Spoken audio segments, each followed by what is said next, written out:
Good morning, Bears. Today is Tuesday, September 1st, and it's National Chicken Boy Day. National Chicken Day is the birthday of a statue in California.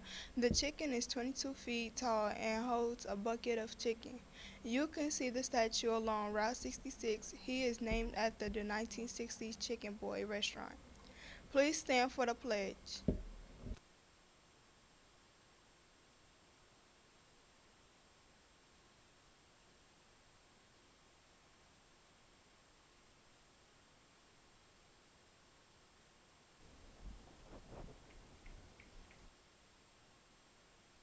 And I'm also your anchor for today.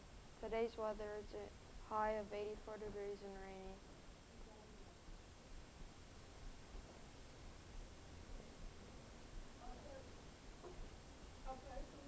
Diego is feeding the homeless.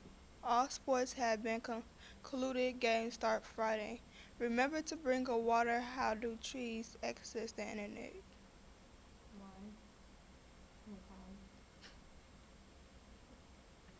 The login. Here is Mr. Harsha with the rest of the morning announcements. In national news, a lady is giving homeless people makeovers in Los Angeles. Athletes, remember to bring your extra water so you have enough for practices and games. Pause.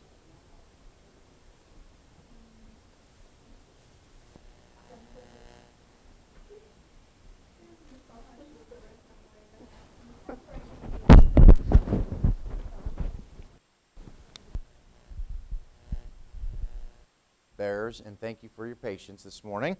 Still working through a couple technical difficulties, but we're getting better every day. I know that there are still some classrooms where BTV is not coming through either on the video end or on the sound end. Mr. Pingle is aware of that. Thank you for those of you that have sent emails and put in work orders. We are working on those, and as I mentioned, we will get there. So thank you for your patience on that.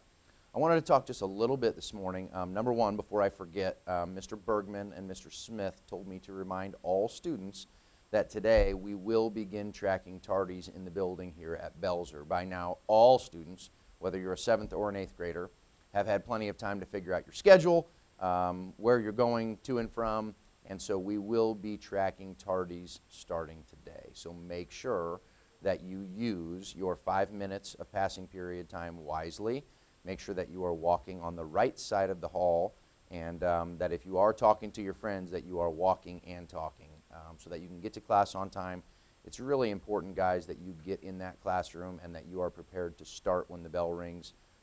We encourage our teachers to make sure that we've got work for you and that you are teaching and learning for 47 minutes, and we need to make sure you're in the classroom and ready to go when it's time to learn. So thank you for your cooperation with that. We will begin tracking those tardies today. Our focus for our SEL work this week is around values, and if you had an opportunity to watch the video yesterday, you saw that they compared values to flowers, and they are things that you can pick every day. And when they talk about picking, they're talking about what things you choose are important. Kind of what is that inner voice in your brain that talks to you about what is important to you. Another thing that they talked about was things that you were passionate about or things that matter to you. So just the other day, we had a great example of values here at Belzer that I wanted to share. A student found some money and returned it to student services. And I thought that was a great demonstration of that student's values. That student valued integrity, and that is probably something that student learned through experiences in the home, maybe through reading or writing or watching TV. But at the end of the day, that student felt that it was important to demonstrate integrity in that moment. That little voice in her or his head was saying, do the right thing, and let's turn that money in to make sure it gets back to its rightful owner. So that was just a great example of students here at Belzer demonstrating their values. So teachers, again, as you are working through that focus this week, think about it as you're in your classroom, as you're reading through your articles, as you're doing your work in your content area. Talk with students this week about values and how we identify those values and most importantly, how we act on those values. Thank you for your time this morning, and I hope everybody has a great day.